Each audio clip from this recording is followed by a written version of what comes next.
మనం హోటల్కు వెళ్ళినప్పుడు ఫుడ్ ఆర్డర్ ఇస్తే మినిమం 20 నిమిషాల పాటు వెయిట్ చేయాల్సి వస్తుంది. ఫుడ్ వచ్చే వరకు ఓపిక్గా ఉంటాం, కానీ ట్రాఫిక్ సిగ్నల్ దగ్గర 4 నిమిషాల పాటు వెయిట్ చేయలేం.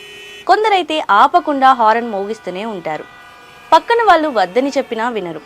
కొన్ని దేశాల్లో, మన దేశంలోని కొన్ని రాష్ట్రాల్లో నాన్ హాకింగ్ జోన్లు వచ్చాయి. ఆయా ప్రదేశాల్లో హారన్ మోగిస్తే ఫైన్ విధిస్తారు. హైదరాబాద్ ట్రాఫిక్ గురించి మనకు తెలిసిందే. చిన్న వాన కురిస్తే 2 కిలోమీటర్లు వెళ్ళడానికి గంట సమయం కూడా పడుతుంది. ఇలాంటి సమయంలో వాహనదారులు మరింత సంయమనం కోల్పోయి హారన్ కొడుతూనే ఉంటారు. ఇది శబ్ద కాలుష్యానికి దారితీస్తుంది.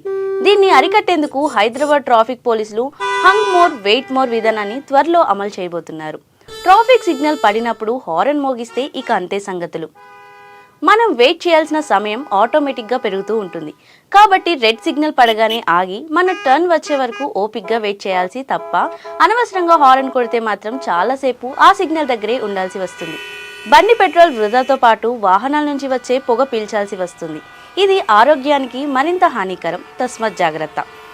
హంగ్ మోర్ వెయిట్ మోర్ విధానం ఇప్పటికే ముంబై నగరంలో అమలు చేస్తున్నారు. తద్వారా 60% శబ్ద కాలుష్యాన్ని నియంత్రించగలిగారు.